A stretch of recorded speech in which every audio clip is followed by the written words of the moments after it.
Welcome to Dollcast with Kelly Cadigan. I know you guys are going to tell me I'm crazy, but I think all gay men would benefit from a gender transition. Brianna Wu. Do you know who Brianna Wu is? It was people online. I just asked you about Brianna Wu, so I don't remember who she is now. Schyler Bogert. More confused on girls or boys would be a better fit for me. And when you're bisexual and you have the potential for either, you got to parse that out a little bit. And TafTaj. Having your story heard, having people empathize with you on that kind of political level, I think is really hard to do. It's the Dollcast. Mostly normal women. Good morning and welcome to Dollcast, where mostly normal women bring you the real tea. I'm your host and parasocial bestie, Schyler Bogert. We've got a packed show for you all today. But first, let me introduce the amazing women here joining me. First up, the one and only Brianna Wu, who's got enough energy to power an entire city block, I swear. Bri, if you had any more energy, I would think you're running on rocket fuel. Tell us today, how are you feeling? I promise no cocaine is involved. I promise, though it is an election year, so sometimes I think about cocaine. But, I learned all the right lessons in rehab, and I'm ready to go. That's the best. Next, we have the firecracker herself, Kelly Cadigan, dropping truth bombs like it's her day job. Kelly, if you were a holiday, I know it would involve so many fireworks. And maybe even a little glitter if I was, give the full description. Yeah, I'm excited to be here and just discuss all our topics today. This is our second episode, so I feel like we're really getting into it now. So yeah, I'm just excited. Awesome. And then last but not least, we have our muse, TafTaj. Taf, I'm pretty sure you can make a grocery list sound like high art. How are you feeling today? I'm doing good. Looking forward to our second episode. I think it's going to be a lot of fun. So now that we've got the dream team introduced, let's jump into today's topics. Bri, hit that transition slide. Whoop, whoop. All right. So we're kicking things off with a topic here that's a little bit controversial. It's about chasers. Chasers in our community. The ones that are, they think they're slick, but, maybe not so much. Don't really know. Let's talk about this. Let's talk about these awkward encounters and what drives some people to just really have a lot of attraction to people in the trans community. So how do we feel about chasers, y'all? I think this is probably, it's maybe not the majority, perspective with trans people. I don't have any issue with chasers. I think I didn't really date them. I stayed away from them. But I think it's statistically unsurprising that some men are just really, really into trans women. And actually, I don't know if y'all are old enough to remember Gwen Arujo and the murder of her. But, one of the reasons I've always thought that happened is because we shame men for attraction to trans women. And it's just so counterproductive. I mean, I'm not blaming trans women for being the victims of their own violence, but I'm saying the culture where we kind of shame men for this kind of attraction, it's not serving us, right? So I think if a man is into trans women, I think we should, may not celebrate it, but we need to make it normal. I mean, there are guys out there that are into very voluptuous women. There are guys into, Asian women. There are guys into all kinds of stuff. So it's not surprising to me. Some of them are really into us as well. I just don't really think it's right to shame people for just having a preference. To me, it's just a part of their sexuality. And as long as they're not being creepy or pushing you to I don't know, almost using your transness as a fetish. I don't see an issue with that, How is it any different than, like you said, someone being into more voluptuous women or a certain demographic of women? Yeah, I totally agree. I think I also have my sexual interests. I like voluptuous women. I like all sorts of different kinds of women. I'm very sexually open and comfortable with my sexuality. And being that way has also publicly attracted lots of men who are into trans women. And I feel so incredibly grateful for all the chasers, if you want to call them that, who have shown me so much appreciation over the years, especially as like a young trans person who like didn't really get to feel that because so many people were so hesitant to say anything. I remember in high school, like no one was interested in me because I was like the weird trans kid.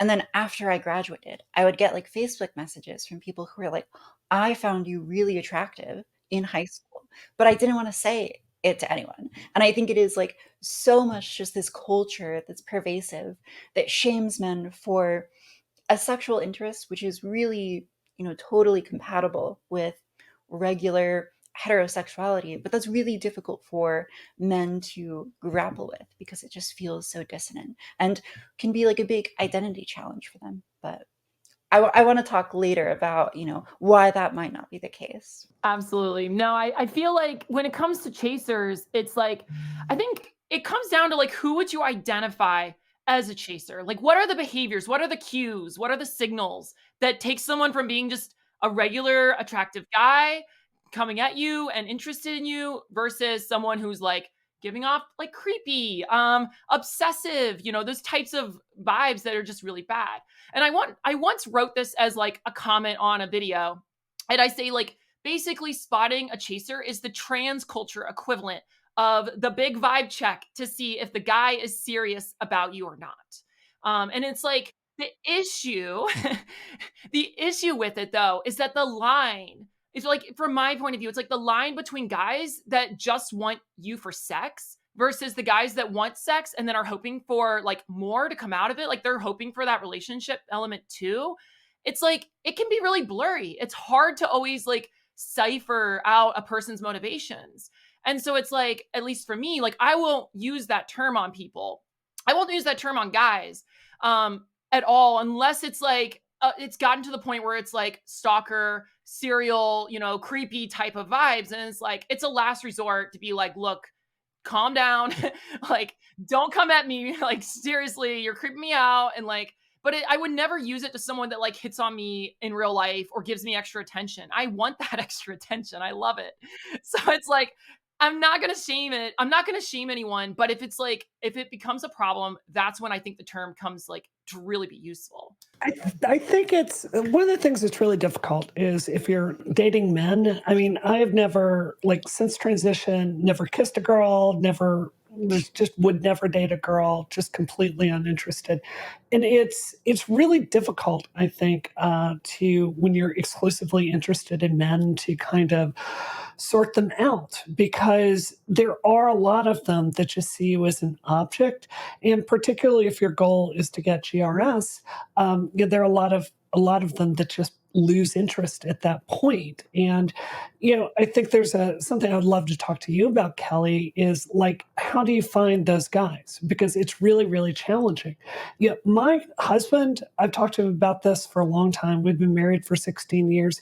He is agnostic about the fact that I'm trans. He just sees me as a woman and an interesting woman. And when I told him I was trans, he was like, that's really weird and kind of effed up, but I can deal with that because the rest of you is pretty cool. And I think that's like almost an optimal situation because he sees me for me. It's not that I've personally never heard of a trans girlfriend of mine who is straight, like marrying a chaser or dating a chaser and it really working out. Because if they just see you as an object, I almost feel at like some point they're not seeing you as a woman. I don't know. How do you feel about that, Kelly? I think it's like tough because for me, even if a guy is being creepy or if it is just all about sex to them, I feel like, just biological women go through that too, which is creepy guys in general. So to me, I don't know if there's ever a point where I would use that term. I would just call them a creep or just like a fuck boy. It's kind of funny you mentioned your situation because it's very similar to mine with Zach. He's always just seen me as a woman. He didn't care even when I was pre-op because I was pre-op when we first met. And to him, he just always saw me as a woman and it never made a difference to him because he just loved me for me. And I truly think that's what, not only just trans people, that's what everyone should be doing. I really think you should just find someone who loves you for you and just, it isn't all about sex. Because if it's all about sex in any situation, it's going to end badly. I mean, unless I guess you're a man and that's all you want. But I think I don't even know if truly that's what all men want at the end of the day. Because I think if you spend your whole life just chasing sex, you're eventually going to end up unhappy. I love everything that you're saying on that, Kelly, because I think that a lot of trans women will do the shaming where they will apply the label of chaser to men. And it can be a kind of like sexual signal to be like, look, I don't like men. I think men are creepy and gross and whatever. And I think that a lot of people who are trans and they're trans women and they're attracted to other women, that can be a valuable way to kind of indicate to others what your sexual preferences are. And, you know, that's valuable to some people, but I think it contributes to this culture of shaming and pathologizing men for what is ultimately like very normal attraction.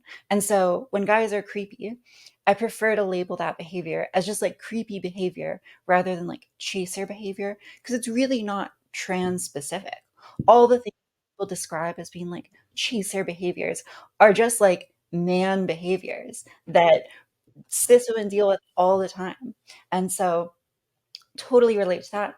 At the same time, like I think it's valuable to recognize that some men really do kind of treat trans women as sexual objects, and that's perilous and it's hard to negotiate in a romantic setting. I think that the fact that you, Brianna, and you, Kelly, have both found men who, you know, did not necessarily fetishize that aspect of you, but loved you anyways, is such a deep reflection of a romantic ideal in our culture, which is like the all-powerful, overpowering love, which overcomes any other boundary. So I think it's beautiful and an incredible opportunity that exists for trans women and men. Yeah. No, I would want to say like something I think is really important is, you know, when I was dating, I see this a lot. Like one of my favorite subreddits is the straight trans girl subreddit. Like I just love this. I read it every day, contribute all the time. And what I see is a lot of these, particularly younger girls, they don't have anything else in their life except for being trans, right? Or that's how they define themselves. I very, very consciously went out and like when I met my husband, I was doing freelance illustration. I was like leading rallies, I was assembling rallies to go protest George Bush to like get him impeached. You know, like I was doing all this other stuff. And, you know, because of that, I was more of a complete person. So there was other stuff to get to latch on to. What I would really encourage other trans girls to do is I understand, especially when you're younger, it's very tricky to just define yourself by this toughest struggle you're ever going to go through. But there's so much life after transition, right? And you got to fill it with other things. Really go well in on a career. Get really good at a hobby. You know, what I see, especially with these trans girls that use these apps, I think they are such a trap for young trans women because all it's doing is matching you to people that only value you for this one thing and not your wider self.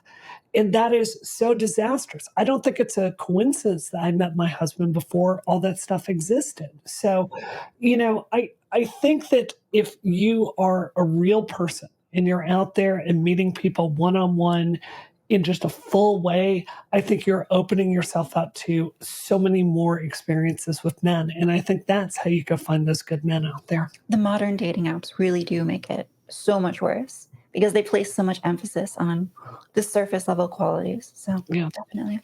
I got to say, though, I did meet Zach through Tinder, so I would be a little hypocritical if I told trans girls not to go on those dating apps. But I definitely think I just got lucky. I definitely think you're right, Brianna. You need to cultivate a personality outside of your transition. And I think you'll be better off finding someone in the real world than just these apps. Kelly, question. On your profile, do you like put trans, or did you when you were dating? I did in the beginning when I was on Tinder, and then I got like banned and I had to make a new account because people would just always ban you on those apps if you openly said you were trans, which is so ironic because they're always like, oh, don't trick people, like be honest. But then when you're honest, they get rid of you.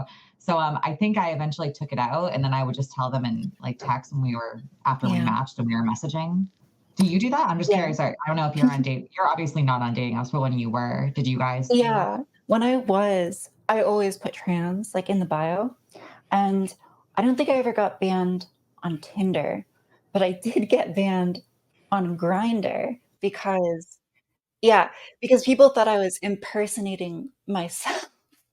And so I like found, in fact, in my own town of Austin, I found other people who were like impersonating me.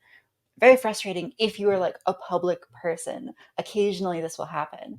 And that was super annoying. But yeah, I always put it in my bio just because I just wanted to like filter out anyone who that might be an issue for. And there are still always men who would be like, so what does it mean that you're trans? Exactly. You have to like explain it. But yeah. Can Wow. I ask? I hope it's not too personal. Like, are you into men at all, or like how does cis women like end up? Like, what is it like if you're trans and you're trying to date cis women? Like, how did they handle that? There's actually, okay, there's statistics on this. They're like a little bit older, but it seems like cis women, lesbians, are generally more trans friendly than straight men. So the big problem, of course, is that there's like so many more cis men than there are lesbians, and the numbers are super skewed for that reason. But I've personally found that women who are attracted to other women are like pretty trans friendly.